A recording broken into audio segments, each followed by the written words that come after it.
everyone.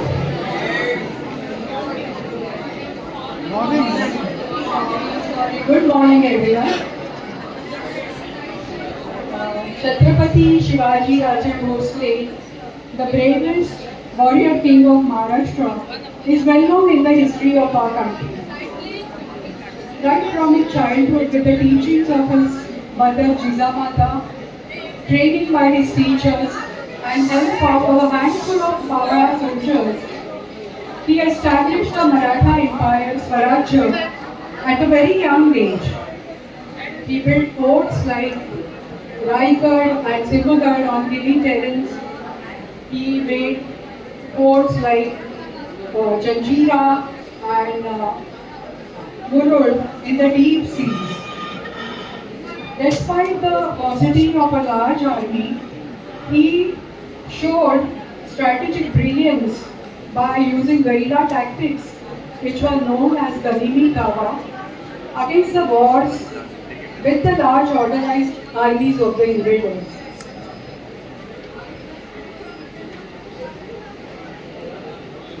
He had more than 200 warships covering the entire west coast of India, and which guarded the attempts of the British to enter our country from the west. So, the British had to establish East India Company to enter our country in this very city of Kolkata. This year is the 350th year of the coronation of Chhatrapati Shivaji Maharaj. So, Vashi CMC members are presenting a skit paying homage to this great king by depicting a very subtle side of his personality, which is less known, and that is chivalry, respect towards all the women even belonging to the enemy community. So here we present our skit, Zanata Raja. Hello everyone.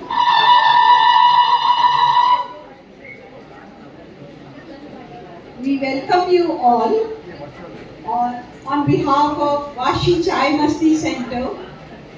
Chhatrapati Shivaji Maharaj की शौर्य वीरता की गाथाएं तो आपने बहुत सुनी होंगी, पर जो कहानी आज हम आपको सुनाने जा रहे हैं वो छत्रपति शिवाजी महाराज के द्वारा महिलाओं के सम्मान को दर्शाती है। और ये कहानी मेरी सहयोगी मोनिका आपको सुनाएगी। Thank you Durga. नमस्कार मित्रों, ये कहानी उस समय की है जब छत्रपति शिवाजी महाराज की आयु सिर्फ 18 वर्ष की थी। उस समय कल्याण के मुगल सूबेदार अहमद खान लूटपाट करके सारा खजाना हीरे जवाहरात अपने साथ लेकर बीजापुर जा रहे थे। उनके साथ उनके बेटे और उनके बहू भी थे। जब मुगलों का काफिला महाराष्ट्र के पहाड़ी इलाके से गुजर रहा था, उस समय वहां पहले से ही छिपकर बैठे कुछ मराठा सरदारों, जिनमें सुरदेव और उनके सिपाही शामिल हैं, उन्होंने मुगलों पर हमला किया और उनसे लूट का सारा खजाना अपने कब्जे में ले लिया। इतना ही नहीं, उन्होंने मुगल अहमद को और उनके बेटे व बहू को भी बंदी बना लिया। जब सोनदेव ये लूट का खजाना लेकर महाराज के सामने पेश करते हैं, तब छत्रपति शिवाजी महाराज उन्हें देखकर अत्यंत प्रसन्न होते हैं और उन्हें गले से लगाकर शाबाशी देते हैं। तभी अवसर का लाभ उठाते हुए ये सोचकर कि महाराज और भी प्रसन्न होंगे, वो मुगल बहू को महाराज के समक्ष पेश करते हैं। मुगल बहू को देखते ही महाराज आश्चर्यचकित होते हुए सोनदेव से पूछते हैं, ये माँ कौन है? सोनदेव बताते हैं, ये मुगल अहमद की बहू है, जिसे हम बंदी बनाकर आपके लिए लाए हैं।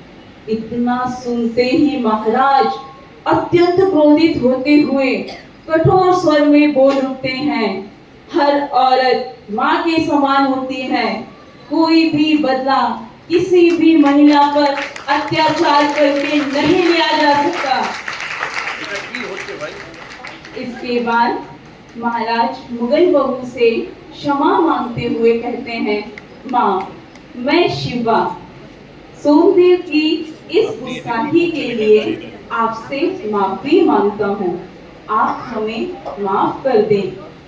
आप हमारी माँ के समान हैं।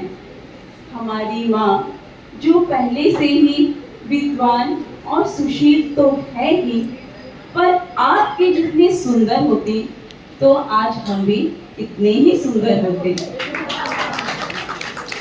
इसके बाद महाराज अपनी माँ जीजा माता से मुगल बहू को सम्मान पूर्वक विदा करने का आग्रह करते हैं।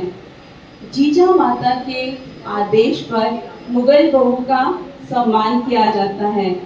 इस संदर्भ में प्रचलित मराठी गीत की कुछ पंक्तियां पेश की जा रही हैं, जिन्हें पेश करेंगी अंजू जी। अशी मुझे आई असती सुंदर रूपवती, आम्ही सुंदर झालो असतो बदले छत्रपती, शिवरायाच्या दरबारी या युवती मोहकती, सुभेदारची सून लाडकी भयकंपित होती,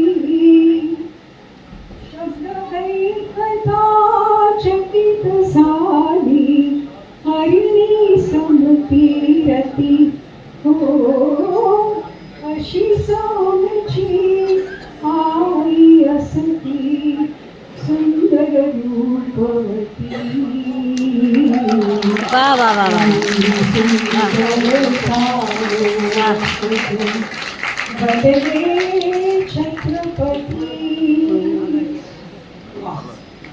इस प्रकार मुगल बहू सम्मान पूर्वक विदा की गई और मुगल सूबेदार अहमद खान और उनके बेटे अपनी बहू को इस प्रकार सम्मानित होते देखकर द्रवित हो उठे और महाराज के चरणों में गिर पड़े। बोले, राजा हो तो ऐसा, और पूरा दरबार गूंज उठा। छत्रपति शिवाजी